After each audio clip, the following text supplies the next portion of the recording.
Ever pondered upon the mystery of how humans adapt to high-altitude environments? It's a question that has intrigued scientists for years, leading them on a quest to unravel the genetic secrets behind this fascinating phenomenon. Today, we delve into a recent study that has shed light on the genetic adaptation of Andean highlanders to their high-altitude environment. A group of intrepid scientists identified a functional EPS1/HIF2 missense variant associated with hematocrit levels in this population. For the uninitiated, the hypoxia-inducible factor pathway genes play a vital role in the adaptation of both human and non-human highland species to low oxygen levels. EPAS1 in particular is a noteworthy target in the study of hypoxia adaptation. A variant of this gene is associated with a relatively lower hemoglobin concentration in Tibetans.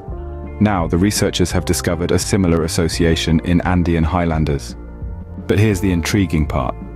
This Andean-specific missense variant is present at a modest frequency in the Andean population, but is completely absent in other human populations and vertebrate species, except for the coelacanth.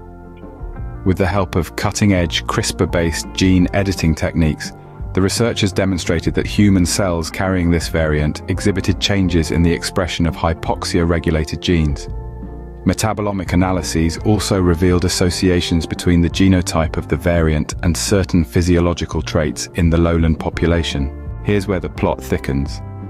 While the findings regarding the relatively lower hematocrit levels in Andean highlanders parallel those observed in Tibetans, the researchers believe that the mechanisms behind these adaptations may differ. This is likely due to the involvement of distinct pathways between protein coding and non-coding variants in the two populations. High-altitude populations such as Tibetans and Andeans have developed various traits over hundreds of generations to adapt to their harsh environment. These adaptations help mitigate the effects of low oxygen levels, such as increased oxygen transport and utilization, as well as protection against reproductive and neonatal complications.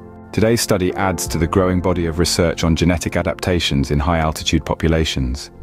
Many candidate genes within the hypoxia-inducible factor pathway have been implicated in these adaptations, with EPS1 being one of the key targets.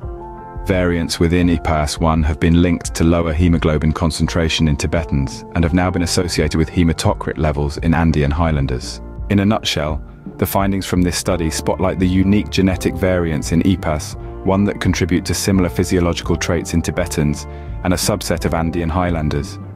This research provides new insights into the genetic basis of high-altitude adaptations and underscores the importance of understanding the diverse pathways that drive these unique evolutionary responses in different populations. So next time someone asks you how humans adapt to high-altitude environments, you have a fascinating story to tell of genes, hypoxia, and the extraordinary resilience of high-altitude populations.